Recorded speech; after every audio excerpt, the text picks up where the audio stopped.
Polly 啊，講到法律咧，你可能會諗到偷嘢、打交或者醉駕。但係咧喺澳洲入邊咧，有啲法律咧真係你唔犯法，你都諗唔到佢係犯法嘅。咁今條片咧就想同大家講下澳洲 Top 10最奇怪、最荒謬、最容易令人笑到癲嘅法律。放心，唔係要嚇你，但係想你笑住了解下澳洲嘅法律。咁喺開始之前咧，如果你中意呢條片或者呢類型嘅澳洲短片咧，就記得 like、share 同 subscribe 我嘅 channel 啦。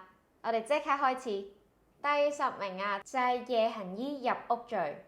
咁喺南澳啦 South Australia 嘅刑法入邊咧，如果你喺夜晚啦身上攜帶住一啲用嚟非法進入屋企嘅工具啦，例如鐵筆啊、面罩咧，係犯法嘅。雖然咧着黑衫本身唔係罪，但如果你着住一身黑衣笠住頭，又俾人發現你咧意圖入屋喎，咁法官咧就會覺得你有明顯嘅預謀啦，就會罪加一等嘅。咁雖然咧日頭偷嘢咧已經係犯法，但係夜晚預謀着黑色衫、笠埋帽，喺澳洲嘅法律咧好嚴肅嘅。第9名啊，公眾地方唱黃色小調。如果你喺街邊咧大聲唱一啲粗俗啊、污穢咧，又或者令人極度不安嘅歌咧，喺昆士蘭 Queensland 咧，又或者 Victoria 維州咧，係可以俾人罰款嘅。咁雖然咧澳洲人咧係好 chill 啦、好自由啦，咁但係如果你嘅聲音咧變成騷擾，甚至係一種冒犯嘅行為咧，警察咧係可以介入嘅。第8名啊，就係西澳嘅薯仔禁令。咁呢一條咧喺澳洲最出名嘅奇怪法律。咁喺西澳啦 WA Western Australia， 如果你唔係受認可嘅組織成員咧，而你身上咧或者車上面咧超過有50公斤50 kilo 嘅薯仔咧，係犯法嘅。咁呢一條咧係喺1946年留落嚟嘅法律。咁當年咧就係想保護本地嘅農業啦，同埋防止一啲非法嘅貿易。咁雖然咧而家已經好少捉㗎啦，但係呢條法例咧仲喺個法典入邊嘅。咁咧所以咧，如果你買薯仔就千祈唔好買咁大袋、超大袋，費事俾人當你係薯仔走私客。第7名啊，就係亂餵鴿子會破財。咁喺澳洲咧好多大城市入邊啦，例如墨爾本嘅市中心啦，亂餵雀仔咧係會被罰錢嘅。咁原因唔係因為政府唔愛惜一啲動物啊，而係呢啲鴿子啦，又有啲 pigeon 嘅糞便咧會破壞一啲古蹟嘅建築，咁仲會咧影響公共衛生。咁所以如果你見到警示就係睇到 Do not feed the birds 個牌咧，就千祈唔好以為係裝飾，咁佢哋係認真嘅。咁第6名啊，就係喺酒吧醉得太過分。咁喺澳洲啦，酒吧有權甚至咧有義務趕走一啲醉到斷片嘅人嘅。咁根據 RSA 酒精服務責任嘅法例啦，如果酒吧繼續賣酒俾一啲醉酒人士咧，又或者有得去留喺店入邊發癲咧，酒吧係會被重罰嘅。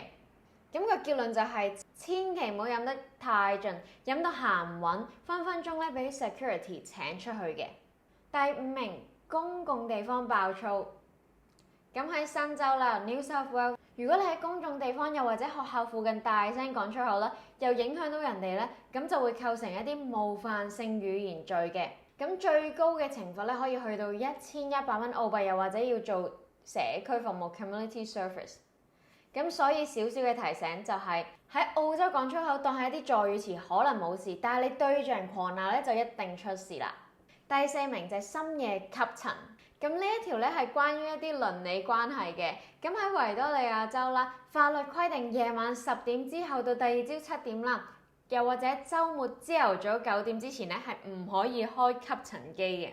如果你太勤力啦，深夜大掃除啦，鄰居投訴，警察真係可以上門開單罰錢嘅。第3名，開車唔鎖車門。如果你喺昆士蘭 Queensland 又或者 Victoria 啦，停低架車去買嘢啦，而離你架車超過3米咧，但冇熄火冇蚊匙，又或者冇鎖門咧，你就已經犯咗法啦。咁法律嘅邏輯就係你要為自己嘅財產安全負責任，唔可以誘惑人哋去犯法。第2名啊，就係亂放風箏。咁喺澳洲放風箏咧都要睇地方嘅喎。如果你喺機場附近啦，又或者會干擾到交通啦、電線嘅地方放風箏咧，係可以被罰款嘅。咁甚至咧，以前咧有條舊嘅法例就係話放風箏騷擾到人都唔得嘅。咁雖然而家放寬咗啦，咁但係咧安全都係第一位。第一名啊，假裝大師呃錢。咁喺維州以前有一條例就係叫巫術法啊 ，Witchcraft Art。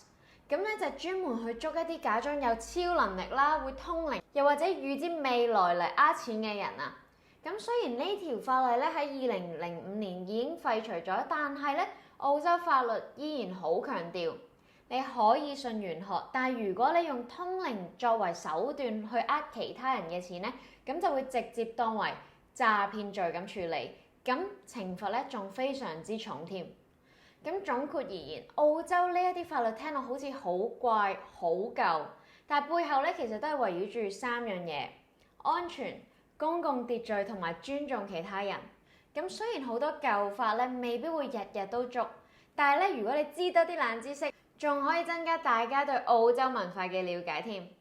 咁如果你中意呢類型嘅澳洲冷知識，記得 like、share 同 subscribe 啦。留言話俾我知你覺得邊一條最癲，又或者覺得最奇怪。我哋下條片再見啦，拜拜。